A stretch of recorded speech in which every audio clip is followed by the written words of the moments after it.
Very good morning.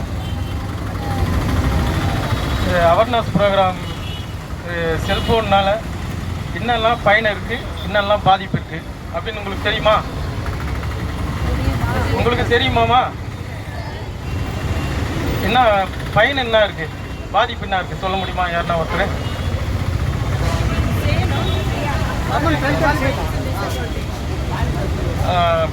என்ன பயன் இருக்குது, என்ன அதனால ப்ராப்ளங்களா இருக்குது? சில ப்ராப்ளம் நல்ல விஷயத்துக்கு யூஸ் பண்ணலாம், மற்றவங்களுக்கு ஹெல்ப் பண்ணுறதுக்கு, நிறைய ரீடிங்ஸ் விஷயத்துக்கு யூஸ் பண்ணலாம். டிஸ்அட்வான்டேஜ் வந்து கண்ணுக்கு கெடுது, நிறைய ஸ்கேமர் விஷயம் நடக்குது, அன்வான்ட் லிங்க்ஸ் நடக்குது. அதனால நம்மளுடைய ஆன்லைன்லேருந்து நம்மளுடைய பணம் எல்லாமே போகுது.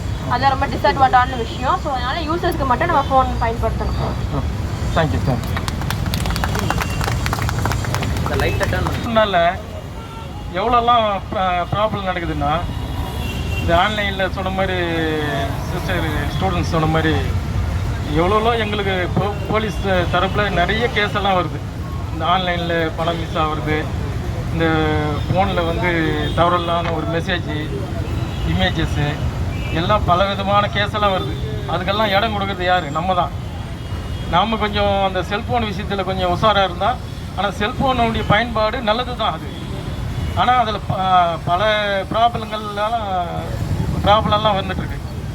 அதனால் போலீஸில் நிறைய கேஸ் வந்து அந்த தவறான இமேஜ், தவறான மெசேஜ், வாட்ஸ்அப்பு, அதான் ஃபேக்காக வந்து மார்க்கிங் பண்ணுறது எல்லாம் சம் ப்ராப்ளம்லாம் இருக்குது. அதனால் நீங்கள் வந்து உங்கள் பேரண்ட்ஸ் வந்து செல்ஃபோன்னா சும்மா ஒரு கால் பண்ணிக்கலாம், அர்ஜென்ட்டுக்கு ஒரு கால் பண்ணலாம், பேசலாம், அவ்வளோதான். இப்போ கொஞ்சம் இந்த ஜெனரேஷனில் எல்லாம் ஃபோன்லேயே வருது, எல்லாம் வாட்ஸ்அப்பில். அந்த டீச்சர்ஸினுடைய இது படிப்பு சம்மந்தமாக என்ன எதுக்கு அதெல்லாம் யூஸ்ஃபுல்லு தான். வேறு எதுக்கெல்லாம் வந்து அது தவறுதலாக பயன்படுத்துது, அதனால் பெரிய பெரிய பாதிப்பு வருது. அதெல்லாம் கொஞ்சம் பார்த்துங்க. நீங்கள் ஸ்டூடெண்ட்ஸ் தான், நீங்கள் படிச்சிருக்கீங்க. ஆனால் பெட்ரோல் நாங்கள் சொன்னால் தான் உங்களுக்கு தெளிவாக புரியும். ஏன்னா உங்களுக்கு சின்ன வயசு, அந்த தவறான பாதைகள்லாம் போகிறதுக்கு உங்களுக்கு நிறைய வழிமுறையெல்லாம் நிறைய செல்ஃபோனில் தான் இருக்குது. நிறைய விஷயம் கிடறதே வந்து செல்ஃபோனால் தான்.